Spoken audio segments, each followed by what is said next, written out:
C'est un article du Midi Olympique qui a poussé le président Molin à organiser un point presse en urgence pour couper court aux rumeurs d'incertitude financière du CSBJ et surtout d'une possible interdiction de recrutement. Et je pensais qu'il fallait tout de suite mettre les choses au point. Aujourd'hui, le club est en ordre de marche. On a bouclé le budget de la saison qui se termine et nous sommes en train de construire le budget de l'année prochaine, mais normalement, il ne devrait pas y avoir d'aventure. L'an passé, les licences de toutes les recrues avaient été bloquées avant la première journée de Top 14. Bourgoin, privé de 10 titulaires, avait donc perdu face à Clermont et était parti du mauvais pied.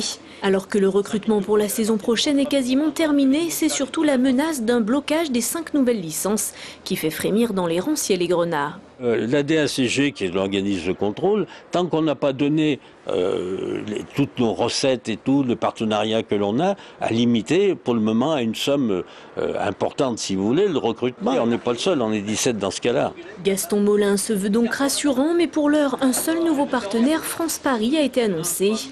Le CSBJ va devoir rapidement avancer ses pions pour boucler un budget de 9,5 millions d'euros et surtout restructurer en profondeur le club.